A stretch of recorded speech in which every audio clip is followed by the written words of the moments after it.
Nobody likes practice inspection comments. Am I right? Conducting audit engagements means you are subject to practice inspections. How many times have you received your report and groaned at the points raised? I know I have. And I always think, I should have known better. I can't believe that point is there. There are always going to be findings in a practice inspection. That is expected. In fact, if you ever receive a report with no comments, you are not being efficient and probably spending too much time in the file. And time is money. On the other hand, if you receive too many comments, you are not being effective and not meeting the standards, creating a business risk and inviting a speedy return from the practice inspector. I'm Kirsten Albo from ASK KSA Consulting. I have read hundreds of practice inspection reports in over 3 decades of public practice. By the end of this video, you will have a handful of strategies that will minimize practice inspection comments and make you an effective and efficient practitioner. Team planning meetings. While team planning meetings are required, they are a great way to kick things off. Here's how to make sure they happen and are documented. Book the meeting as soon as the job is scheduled. Put the date in your calendar, invite the required attendees. Build a template on matters to be discussed, share knowledge amongst the whole engagement team, hold the fraud discussions, specifically address financial statement misreporting and misappropriation of assets. Take notes during the meeting and attach them to the file immediately. These are proven documentation strategies.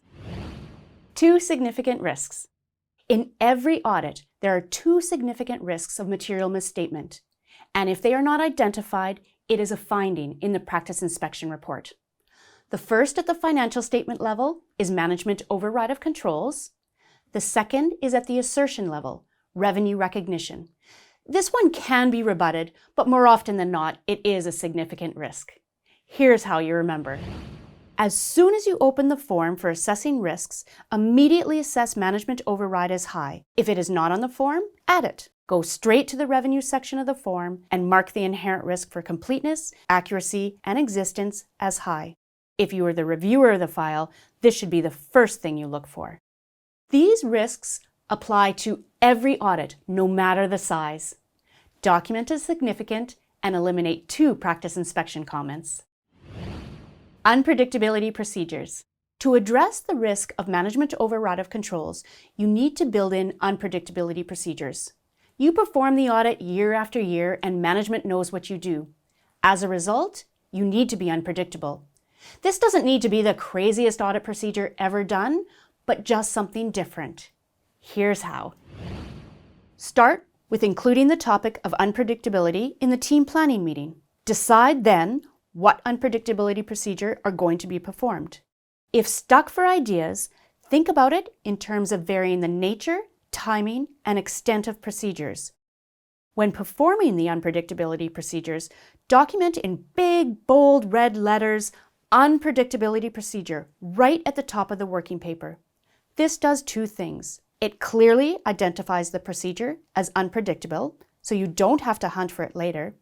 And next year, it reminds the team that a new unpredictability procedure has to be performed.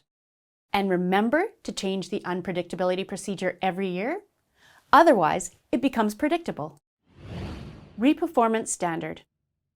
How often have you heard the phrase, if not documented, not done? It's true. The Reperformance Standard means an experienced auditor can select the same sample, perform the same procedure, and arrive at the same conclusions that you did. This is a straightforward fix to minimize practice inspection comments. In order to meet the Reperformance Standard, here's what you do. State the objective of the procedure along with the assertions it addresses. Include the source of data and why reliable. Document the threshold used.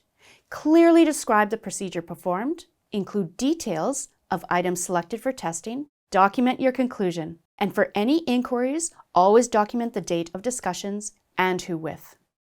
A simple approach and easy to remember. Communications with those charged with governance.